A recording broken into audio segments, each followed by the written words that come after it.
coming up with the deduction of the escrow.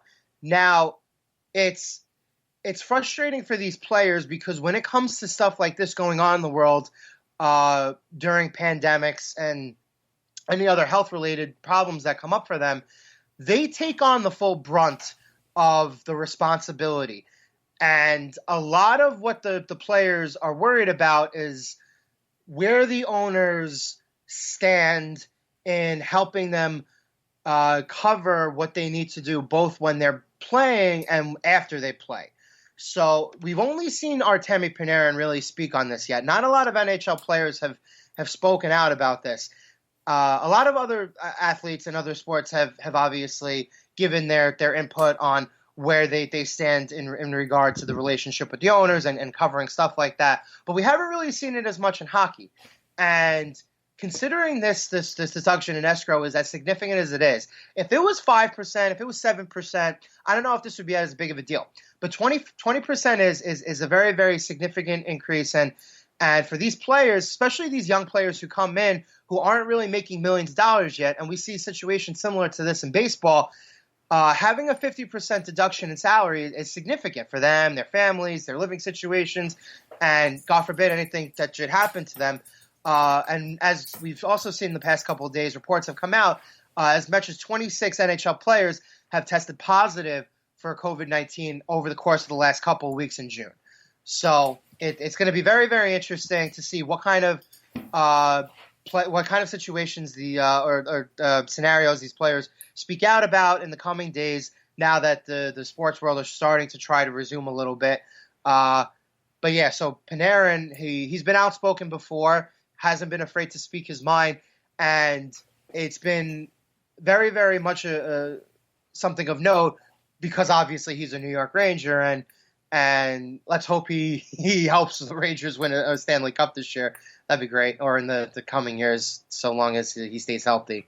But yeah, it's an interesting point. You know, a lot of these athletes, these scenarios are definitely going to come up in the next couple of weeks, and a lot of players are, especially MLB players, are starting to opt out. They don't want any part of what's going on right now.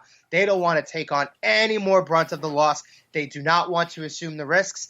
And who can blame them? A lot of these guys have families that they have. So, Joe, what happens if Bryce Harper and Mike Trout both have wives who are pregnant, opt out of the season? What does that do for the sport, and what happens? We discussed this on the previous podcast. We discussed the possibility of major players testing positive. Now you have this. Now you have something where you have to, for Major League Baseball, has to worry about certain players opting out. And they have every right to, because you have to take care of your health. You have to take care of yourself and your family first and foremost. So it's going to be interesting because, like we discussed, having maybe a popular player like a Clayton Kershaw testing positive at some point, you may have a situation where Bryce Harper opts out because of his pregnant wife. It's very possible. Yeah, well, interesting to see, and we'll see what happens here as the summer camp gets underway, as they're calling it. I forget the sponsor for the summer camp, but no spring training. The summer camp is going, and the Mets plan to use MCU Park in Brooklyn as well as Citi Field. I'm wondering if the Yankees end up using Richmond County Ballpark in Staten Island as a second place, and we'll see about those rosters and whatnot. But the Mets making some news. Of course, they get rid of the restriction of signing people or whatnot, and they go ahead and they sign Melky Cabrera, Hunter Strickland, Gordon Beckham, but not Matt Harvey. What's up with this, Joe? Is Matt Harvey ever going to get another shot in the MLB?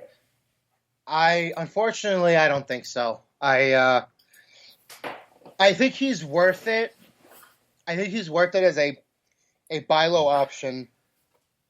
I mean, he's got to be better than what the Mets have beyond their starting five pitchers, because Syndergaard's out, so they're already down. If you get one player who tests positive, he's out for 2 weeks, or an injury, he's out for a fourth of the season, and they're going to be in trouble. So I don't know why it's not worth it. It's worth him, or some team should have at least signed him, because I think he's probably still better than a lot of what these teams are putting together in their 60-player pools. And you don't have to worry about the 40-man roster in this instance. So I think Matt Harvey has two options remaining in order for him to really salvage his MLB career. The first option is the option that I think he should go with, which is turning himself into a bullpen specialist, a guy who could go 1 or 2 innings, similar to what Andrew Miller turned himself into. I still think Matt Harvey has enough talent to stick around in the majors, and I think he's worth flyers for multiple teams.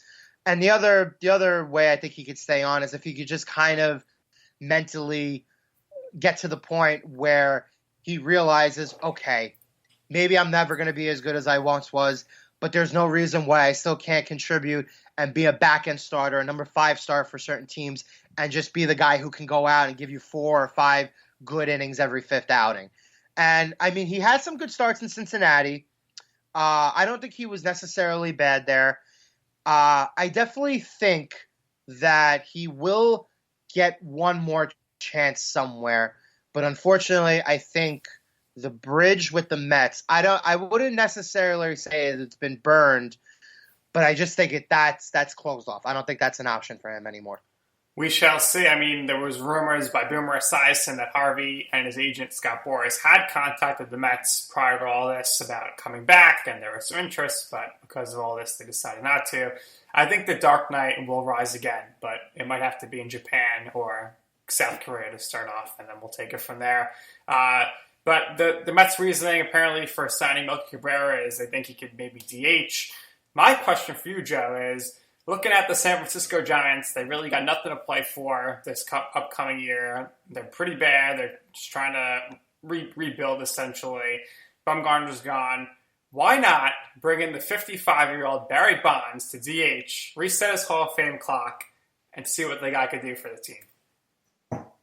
That's as interesting an idea as I've ever heard. I haven't heard anybody say that. I mean, at the very least, bring him on and playing him a few games for novelty reasons. I don't think it would hurt. I mean, he probably can't run. I think he could probably still hit the ball, though. I mean, we've seen Julio Franco play at 50. I think Satchel Paige pitched at 59. It would be interesting, but I think the key thing there would be resetting the Hall of Fame clock. Right, 100%. It's resetting the Hall of Fame clock.